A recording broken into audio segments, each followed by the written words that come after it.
Welcome to Mark Bajerski YouTube channel. How are you doing, everybody? Hi. How you doing? Well, I'm exhausted. I've been working all day long, working on some fresh, new, beautiful crystals, some beautiful Botswana agate, fabulous agate, great. Yeah, been working very hard. So I've been receiving a lot of messages as of late, and I'm going to try and tackle this a little bit. It might help a little bit. A lot of people are passing into the light right now, far more than normal, and we know why. There's no point talking about it too much, but let me try and help a little bit with the grief. I have done quite a lot of videos on grief, but this is slightly different now because it's becoming more and more evident. People are in the energy of grief, but it's also should have brought some water. Anyway, so yeah, sorry, I'm just overwhelmed by the amount of messages. The last one was quite awful. It was really sad. I'm sorry. I really am sorry. Shirley, you're in my heart and prayers. You're in my healing book. I've just put you in my healing book. So this video is for you and for, I think there's a guy called Darren who's going through it. He's just lost his, anyway, it doesn't matter. This will bring us right down. Let's get back up and see what we can do to make a difference. Part of life, by the way, guys, is experiencing suffering, and suffering comes in all shapes and forms, all experiences. One of those sufferings is the loss of somebody that we truly love. How do we ever get over that? I don't think we do. I think things change. I think as time goes on, we adapt to that energy, but do we really ever heal from it? I don't think we do, because it's an experience that we're meant to feel, and then at that point, we have to ask ourselves, what do we do with this? I always state the obvious, as the Buddha said, pain is inevitable in this world. Suffering is optional, and this is the part we try and manage, the suffering. I can't tell anybody to stop suffering. You can't tell anybody to stop suffering. You certainly can't tell yourself to stop suffering, because it comes from a place of acceptance and understanding. What you can do is manage it in the way of, okay, so what can I do to make the difference? How can I, help from always being in the state of grief, suffering, the loss, missing somebody, that touch? How do I move from that?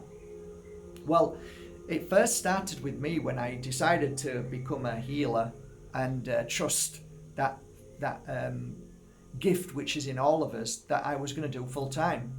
I was going to do it every day. So I left a little tiny shop and moved into another shop upstairs, and I put a sign outside saying readings and healings, and it was a little sign.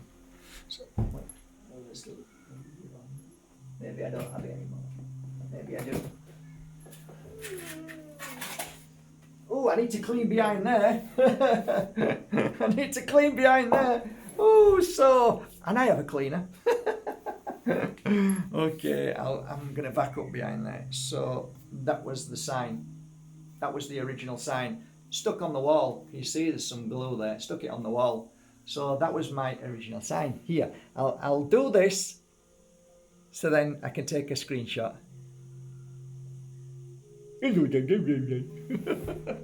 It says angel card reading, flower reading. I used to read people's flowers, so people used to go, yeah, what's a flower reading? What's a flower reading? Well, you go and choose a flower from the village. Just pick a flower which calls to you and bring it to me, and I'll read your spiritual future, your life, and everything about you. I can see within the flower, the stem, the leaves, anything that's on the flower, in the flower, the colour of the flower. I learn from a very dear, beautiful, and amazing healer and reader. So I kept that energy going. Never really, I did I teach it? No, might have not. Maybe one day I'll teach it. But anyway, so that was it. So that's how it started, okay? So, thank you. So from then on, I started healing. So from the readings came the healing. And one day I woke up and I just said, I want to give back what I couldn't when I was 12 years old. And when I was 12 years old, I experienced for the first time what death was, or what I believed it was, and what I was told it was. And I watched my mum go from a happy woman who thought she was pregnant to a woman who then found out she wasn't pregnant, which was sad. And then she found out she had a cyst in her stomach, to finding out when they cut her up and she was riddled with stomach cancer. So I had to watch my mum, beautiful angel of this world, move into the spirit world, move home. And when I was 38, 39, 40, I think I was 40 years old, I'd spent 2 years fully embracing the world of spirituality, trying to understand it, really enjoying it. And then I thought, okay, I think I'm ready to start healing people on a different level. Maybe I can do this. And part of me was, I wanted to do it to give back, because I think when I was 12 years old, there's nothing worse than feeling helpless, that you can't do anything when somebody has got cancer and they're riddled with it and they're going to die. And, what do you do with that? It's really challenging to watch somebody from being healthy go into pure illness and then just, decaying very quickly, the body just eating away. So I put a message out there all over social media, Facebook, everywhere, and said, anybody who's got cancer, if you found out you've genuinely got cancer, and people were coming to me saying, that was shocking. That was, again, forget that. Oof, back down again. So anybody who had cancer would come to me and I'd give them a healing session and I'd say, okay, look, and I actually travelled as well. I choose to travel 2 or 3 hours to help people going through the process of this, from this world back home. And sometimes not always going back home and actually staying a bit longer, and sometimes staying a lot longer. Like sometimes, oh my God, I'm okay now. So I started seeing a few miracles here and there, which I wasn't allowed to say because my teacher said, don't ever, ever say the word cure. Don't ever say you've cured anybody, especially when it's to do with cancer, or else they're after you. They'll come for you. I like my teacher, but I thought, oh, there might be something a bit wrong with her here. She's a little bit exaggerating at you. But then I realised, oh my God, this is really true. They have come after people and they've killed them, many of them. There's a massive list. And although, the list was created by Erin from Health Nut News, she's no longer around. They've got her as well. They've got to her and got to her husband. So, yeah, there is a global mafia that is in control of the trillions of dollars when it comes to making money on people and on their sickness. So, you create a world of sickness and you can create billions, while those who created it are eating fresh organic fruit and vegetables. They're making sure that it's nowhere near pesticides, nowhere near Monsanto seeds, and they drink only fresh, pure water that comes from springs. Go and work that one out if you can. So I started doing the healing work. And as I'm doing the healing work of people with cancer, I found myself getting more and more embraced in this energy of understanding grief. And at that point, I just started to understand crystals. And from nowhere, a phone call came and this lady said, would you come and see me? I said, yeah, sure. So I went down to the coast. I don't exactly know where it was. It was a little bungalow. She was leaving. And she was moving the country, and she said, look, I've got some crystals. And she said, I know that you're very interested in crystals. And she says, and I've got these crystals and I don't know, I didn't know what to do with them. I didn't want to take them with me. I'm like, oh, okay. I didn't know why. And she said, but I felt the need, I wanted you to have them. She said, now I'm going to have to charge you for them, but I won't charge you a lot. She says, so, I need some help. So if you buy the crystals off me, it'll help me move my other things. So I'm thinking, okay, can you just show me them? So she starts bringing all these boxes out. And I mean, not 1, 2, 3, 4, but maybe 30 boxes. And I'm like, what is all this? So she tells me about her journey as a child with her father, and the best part of her life was going and spending a weekend in Namibia where she lived. And they used to both go up to the Bobo Mountain, and they both used to spend the weekend digging and sleeping there. And she said this was the most fondest time of her life. So I'm like really enjoying listening to this lady, and so I paid her more than what she was asking, and I said I will promise to do my best with these crystals so they'll be in the hands of of beautiful people. And I got all these boxes and I said goodbye to her, and I brought them to my little tiny healing studio, and I thought, well, where am I going to put them? Well, there's nowhere else to put them underneath the healing bed, because I had a nice cover over the healing bed, so it nearly touched the floor, purple cover. So I piled all of these boxes tightly right up to the top.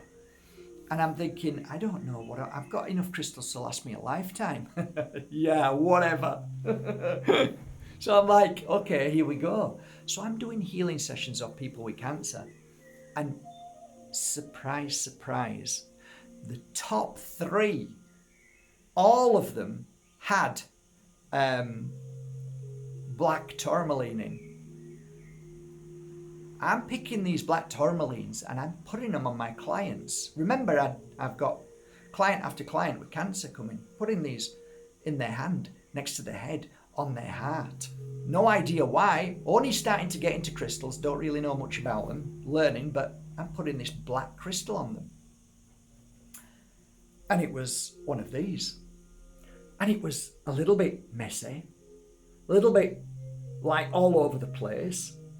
But I was putting this black crystal, really unusual, on them or in their hand. I went to a fair. While I was at that fair, I met a beautiful lady. And she was from, I think it was either Barbados or somewhere like that. She had a stand. And she had some beautiful crystals. And in one particular section, there was a tub of crystals. And this tub of crystals, like, they were red. And I was really, like, looking at them, thinking, they're beautiful. And I said, what are they? She says, well, it's not actually crystal. It's Mother Earth's way of her crystal forming in the sea instead of in land. And I said, what is it? She said, it's a beautiful healing crystal.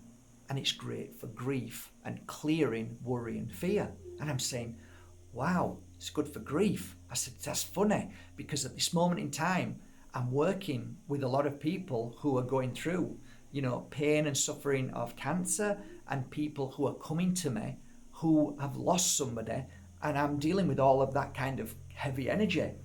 And I said, what is it? And she picked it up and she said, it's red coral. And I held it and I thought, feels really, really beautiful.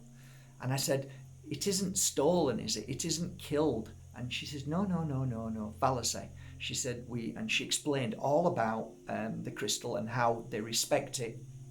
And I went, okay, I'd like that crystal. So she said, how many do you want? I says, what would you do if I bought all the box? She says, okay, I'll do you at this price. I said, okay, I'll buy it all. So I brought that back with me and I started wearing 2 crystals all the time. Now this was the period of 2 to 3 years, using it a lot. And I was wearing these 2 crystals all the time.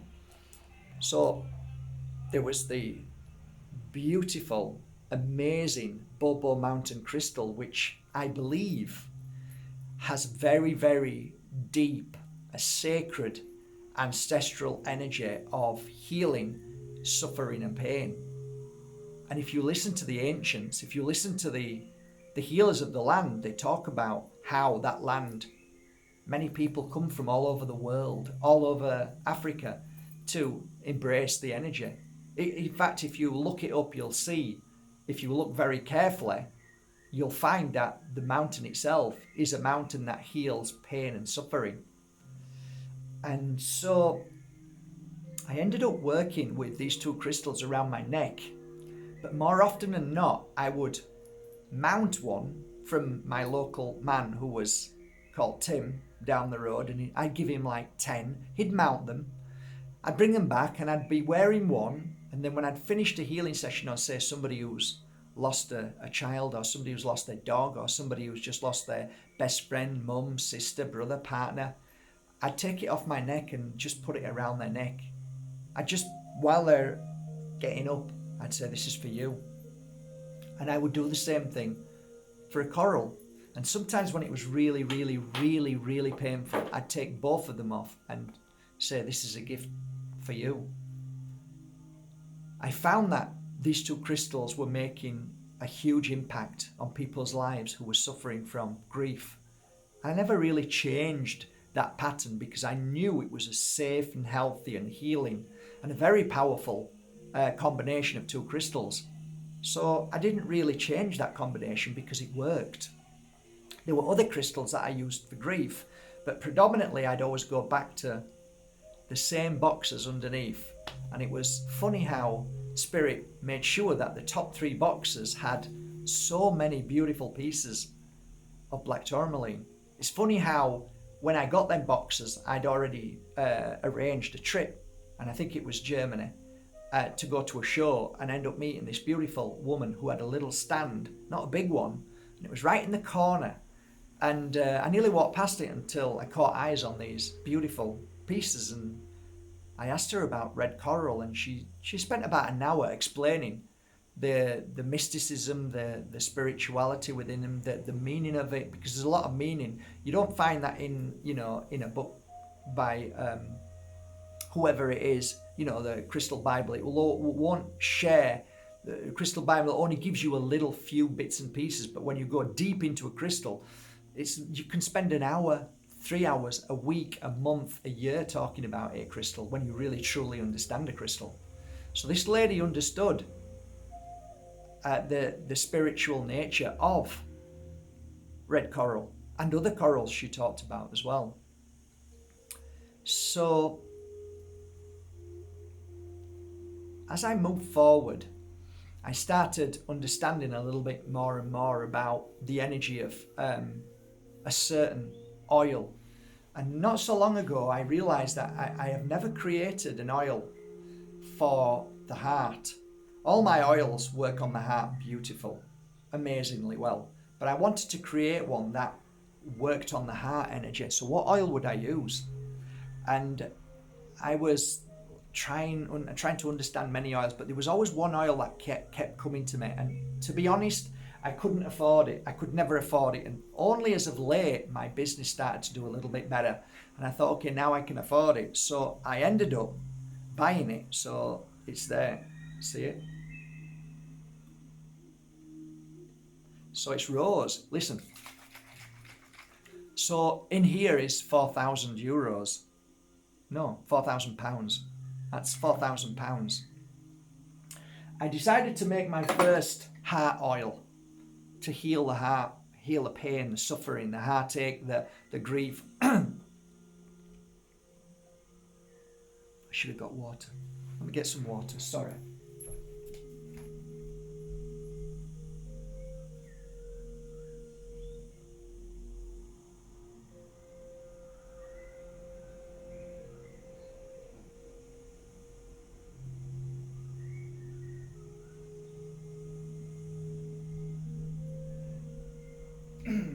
Yes, always drink water, guys. It's really important. As much water as you can, as long as it's natural, free from poison called fluoride.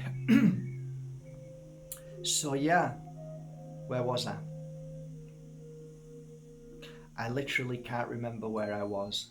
Seriously, Mark, I am so busy today. I really struggle to make a video because I've got so much to do, but I thought I need to make a video anyway. So heartache, healing heartache oil, exactly.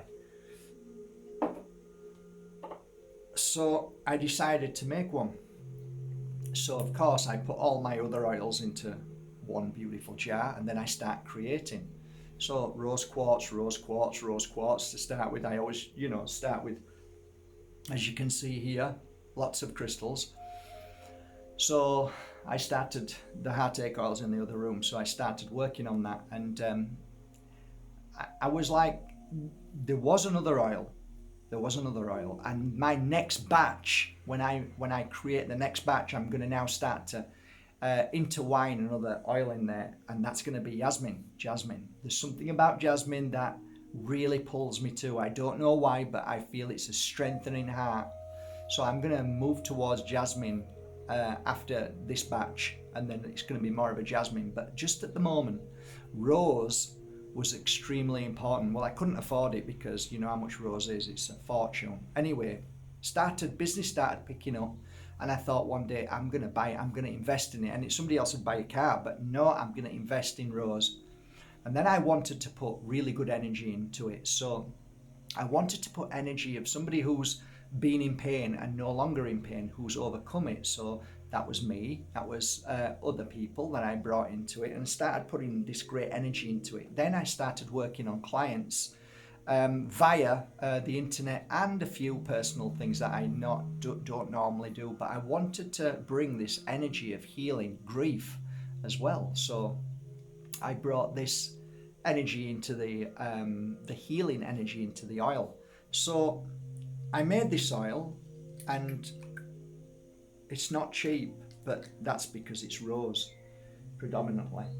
It has Palo Santo in there as well, and all the other oils, but wow, just breathing that in, I realized rose was a very much of a very powerful, you know, when you smell a rose in a garden, it doesn't just lift you up. There's something about its scent that brings a kind of calmness, sense of peace. So I thought, okay, use that and then rub it on the heart, rub that there. So I was finding people who were in grief, I was sending them bottles. People who had just lost somebody who had, just walked away, or somebody who had passed into the light. I was sending these bottles as gifts just to start with, to see how it worked. And people were saying that they were coming to terms. A lot of people were saying, I'm coming to terms. And then what I did was put a little pack together. So I sent black tourmaline, a beautiful piece of coral, and I would send the heart oil. And that was a little pack that I sent to people as a gift who were going through terrible pain. And many people have said to me, why don't you do that? Why don't you do an offer? Or why don't you put that as a pack? And I never have done, and maybe I should do in the near future. But what I noticed was, again, I don't think you can ever get over something like that. Your energy changes, and you come to terms with it, you manage it, and you also start to find ways to strengthen your energy in the healing process, rather than live in that cesspit of grief. And it's not a good place to be in. Yes, we've got to feel it. Of course we do. If we've got feelings and we love somebody, we're going to feel it, and it's going to take time. But to overcome that, I often said to my clients while giving them a healing session and saying to them, if with this oil, use it and hold your hand there and breathe in through your nose and hold your other hand here. Then you hold your hand out and just put your hand somewhere like this where it's comfortable, and just try and think of 5 things that made you laugh, or 5 things that you remembered the person that you love. Just remember 5 of those wonderful things. And what they did was they started to train themselves in the art of finding the love and the happiness and the joy, rather than the fear of missing them and then never seeing them again. So you can spend a whole week thinking of all the things that you coulda, woulda, shoulda. But then just by changing that energy from saying, okay, that's not serving me no purpose. In fact, I can tell you now quite clearly, that serves a purpose for your body to eat itself away, so you become ill, sick, and you'll see it on your face, you'll feel it in your brain, until the point where your body will give up. So all the rest of your body will start to go into an illness, because when you're in an energy of grief, it is a low vibration, and your little thousands of workmen can't fix grief, because grief is an energy that you're going through. So grief comes and goes, but it depends how long it comes and stays for before it goes. So it's just an energy. So it comes in as a memory. What do I do with that? Well, think about the good things that you did together, and then it's gone. Think about them. Grief is there now. What do you do with it? Think about all the bad things that are going to happen. All the bad things that you should have done, could have done, would have done, and then it stays and stays and stays and grows and grows and grows.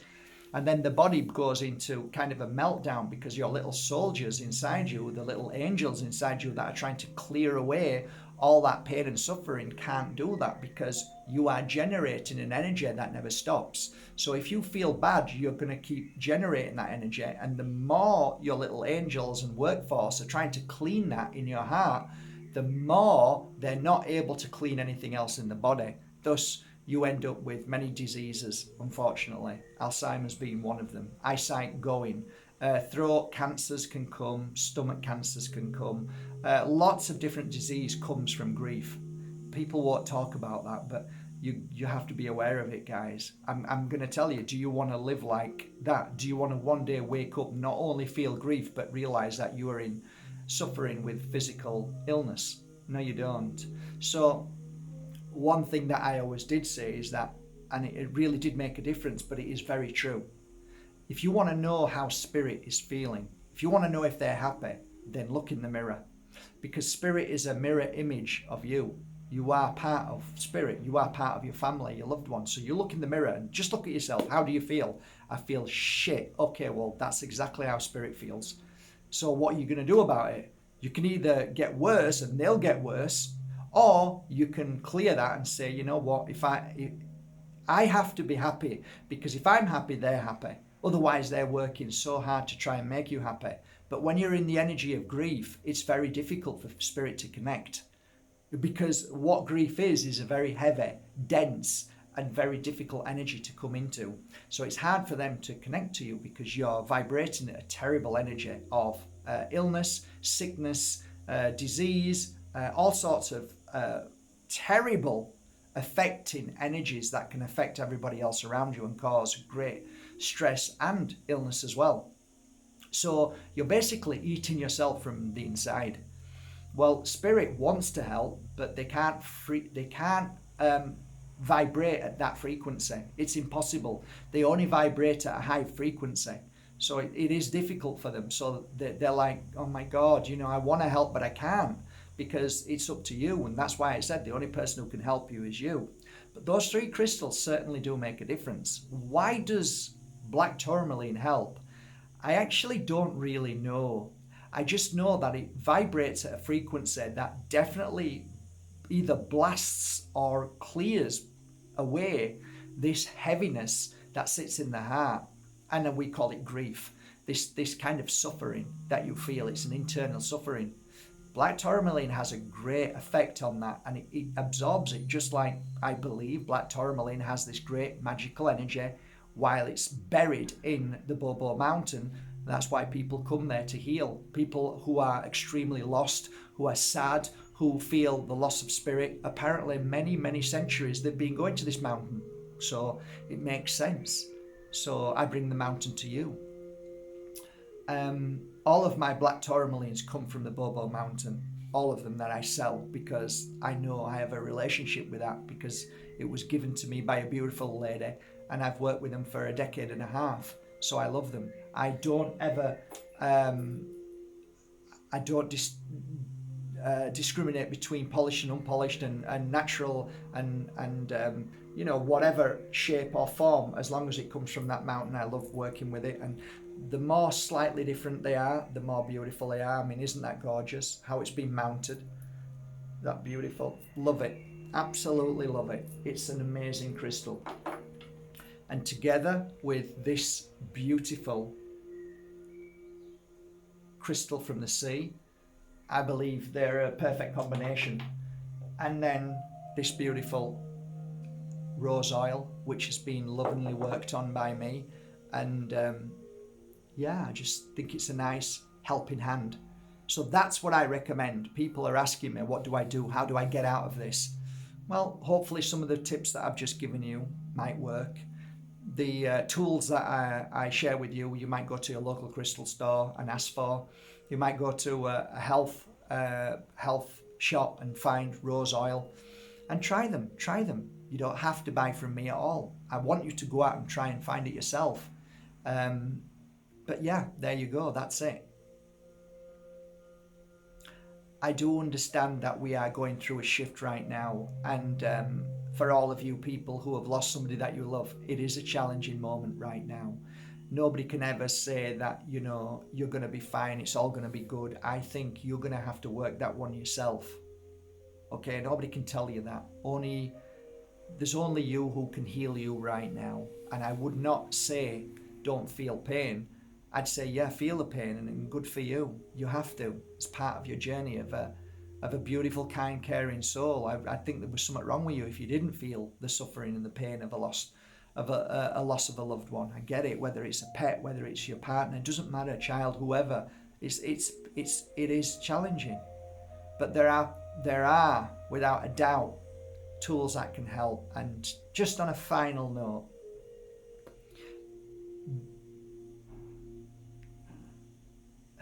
Spirit is always by your side. And this reconnection of our home world, which is really the world we come from, for them to connect with you is something that they do instantly if they decide to stay in the spirit world and work alongside you to help you. If it's not them, it's somebody else. So these are ways that help connect you, because when clients are lying down on my healing bed and they were holding black tourmaline, they could feel their family, they could feel a connection. Why is that? Well, because the black tourmaline was healing them from the grief that they were feeling. Once that grief has gone, then you're vibrating at a different frequency that is more of the frequency of spirit, so they can come and you can feel them more, you can hear them more, you can smell them more, and you can see them more. So I guess I give you these tools and these suggestions through experience and through my love of helping people who go through the same pain I went through at 12 years old. And it wasn't until I was 38 that I really truly understood everything about the process, the experience that we all go through, which is the suffering and the loss of somebody that we love. I smile now because I know they're home. Are they well? Are they happy? Look in the mirror. If you're happy, they're happy. From my heart to yours, thank you so much, guys, for going to markbajerski.com and buying your authentic crystals, oils and incense. I hope truly in my heart that they make a difference for you on your journey today.